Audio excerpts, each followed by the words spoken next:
But he said to me, my grace is sufficient for you, for my power is made perfect in weakness. Therefore, I will boast all more gladly about my weaknesses, so Christ's power may rest on me. 2 Corinthians 12, verse 9. Grace and peace, friends and family. I hope that you are all doing well and that you're taking care of yourselves. Listen, His grace is sufficient for you no matter what you face and no matter what your weaknesses are. His grace is sufficient for you. Today, I want to talk to you about the narcissist's illusion of control. I think we've got it all wrong, and we've been listening to it and receiving these messages or these teachings on narcissistic abuse a little bit in error. And if you would entertain me for a moment, I would love to submit this thought for your consideration. You know, when it comes to narcissists, we know that their behaviors are in line with the father of all lies, which would be Lucifer himself, the devil, right? The devil only offers people an illusion.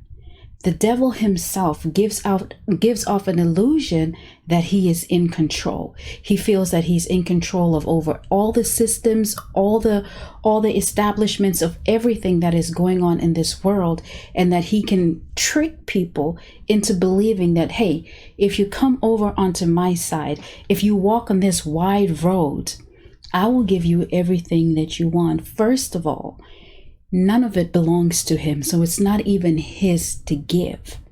It's an illusion that he sells, because we know that he is the father of all lies, and when he speaks lies, his native tongue, because the truth is not in him.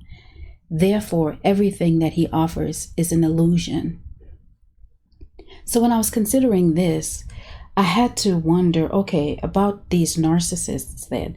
We believe, you know, and we've received the message that what they seek is power and control, right? And I don't dispute that at all. They do want power and control. However, what they fail to realize, it is nothing more than an illusion of power and control. It is an illusion of control. Narcissists give off the illusion of control when they try to control your perception of them. Listen, when we first meet them, they are charming, they're wonderful, they're your knight in shining armor, they're your princess, they're your queen, they're everything that you wanted this person to be. They're mirroring you. But not only are they mirroring you, they're tapping into the soul bank of the other victims who have been part of their life, who've been part of their journey, and are now trapped in the narcissistic harem, their love cults. And they're able to pull on those qualities of these people that are admirable. They always pull on a person's strong points, and they project those off onto their new targets, or they use that to mirror. And just like they mirror you, they use all of those qualities that they admire about you to draw you in. They play on your strength. And this is one thing that I think, you know, we need to discuss a little more and look at a little more, because they are only pulling off one part of you. And this is the part that we already know, that in these areas we're confident, in these areas we're strong, in these areas it just resonates with our strengths. And so we overlook a lot of things because they are speaking a language that we like to hear. You know, when we think about life and how society is and culture, everybody shares their highlight reel easily. So when they are feeding us that our strengths, it's our highlight reel. Nobody really openly displays their vulnerabilities. So if they were mirroring our weakness, if they were mirroring abandonment issues, shame, regret, guilt, let's ask ourselves, should I say, would we buy into it? Would we be interested in them? And you also have to realize that because of this highlight reel, and they know the power of the highlight reel, they only pull the highlights of a person's life. They only draw on those things. They only siphon those parts of a person and store those in their soul bank. They literally spit out and chew all of the other issues, because trust you me, they know what to sift through. They only take the strategies that they want, that would help them establish the structure that they need to ensure they get the result that they seek. Here's the thing. They control your perception of them from day one. They wear this mask. And then they try to control how you see you. They start off by showing you all your good parts, but then they pull on the areas of where we may not be strong, where we may have confessed these things ourselves, and tell them, I'm not really comfortable about my weight. I'm not really comfortable about how I look. I got this curly hair. I wish it was straight. Or they may just see how you are acting. You may have stories in your childhood. You may be like me. My issues were abandonment and rejection that resulted from sexual assault in childhood. So, they're able to start projecting those things, the very things that are vulnerabilities to us, and we ourselves look at in shame, in guilt, in regret, and they amplify those feelings or those emotions.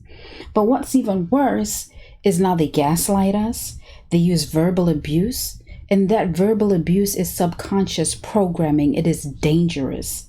They use triangulation, projection, and then they also try to give off an illusion of who you are so that they can control the perception of other people that you know, your friends, your family, your associates, your acquaintances.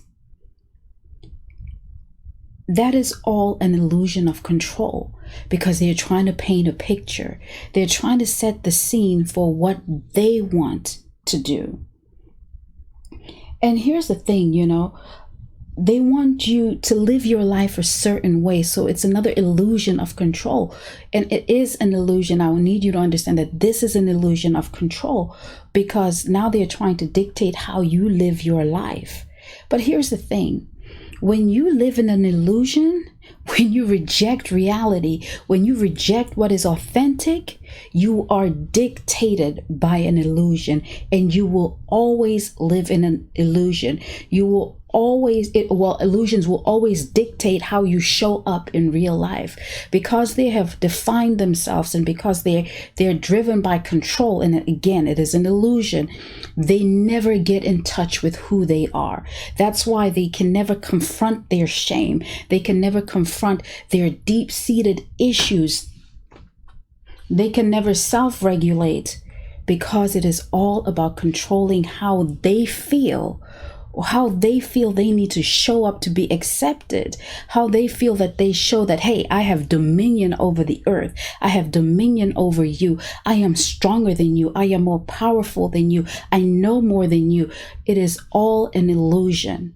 If at all anything, half the things that they tell you are things that they heard from prior sources.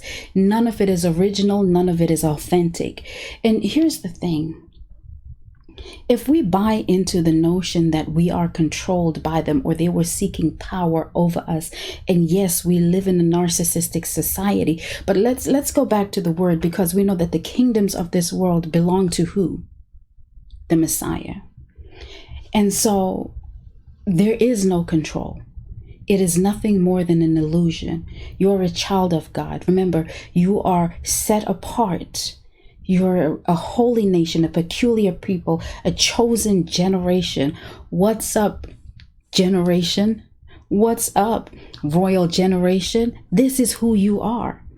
Never be afraid ever to let go of the illusion that they have caused you to, or that they've let you buy into. It is nothing more than an illusion. Here's the thing. The narcissist is not going to change, because they won't let go of that illusion of control. They won't ever be vulnerable enough with themselves to say that these are my areas of weakness. And it's crazy that the one thing that they need to do is confess these things. They simply cannot do. This is where we are different. We're able to say, you know what? I do have shame in my life. I do have anxiety. I do have